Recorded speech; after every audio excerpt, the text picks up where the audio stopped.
نحمدہ ونصلی ونسلم علی رسولہ الکریم، اما بعد فاعوذ باللہ من الشیطان الرجیم، بسم اللہ الرحمن الرحیم۔ السلام علیکم ورحمۃ اللہ وبرکاتہ۔ سچی حکایات کے سلسلے میں خوش آمدید۔ دوہریے سے مناظرہ۔ حضرت مالک بن دینار رحمۃ اللہ علیہ کا ایک بار ایک دوہریے سے مناظرہ ہوا۔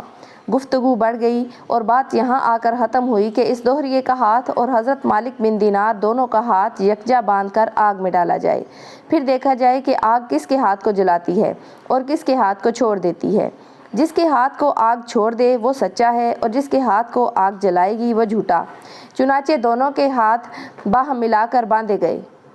خدا کی قدرت سے ایسا ہوا کہ دونوں میں سے کسی کا ہاتھ نہ جلا بلکہ آگ سرد ہو گئی اور دونوں بچ گئے۔ حضرت مالک بن دینار رحمۃ اللہ علیہ یہ واقعہ دیکھ کر بڑے پریشان ہوئے اور سجدہ میں گر کر مناجات کی کہ الہی یہ کیا قصہ ہے۔ غیب سے آواز آئی، اے میرے بندے، دوہریے کا ہاتھ تیرے ہاتھ کے ساتھ ملا ہوا باندھا گیا ہے اور تیرے ہاتھ کے ساتھ ساتھ آگ میں ڈالا گیا ہے، اور جو چیز تیرے ہاتھ سے لگ جائے گی ہم اسے بھی نہ جلائیں گے۔ دوہریے کا ہاتھ جلنے سے اگر بچا ہے تو تمہارے ہی ہاتھ کی برکت سے۔ تم اپنا ہاتھ الگ اور اس کا الگ آگ میں ڈالو، پھر تماشا دیکھو۔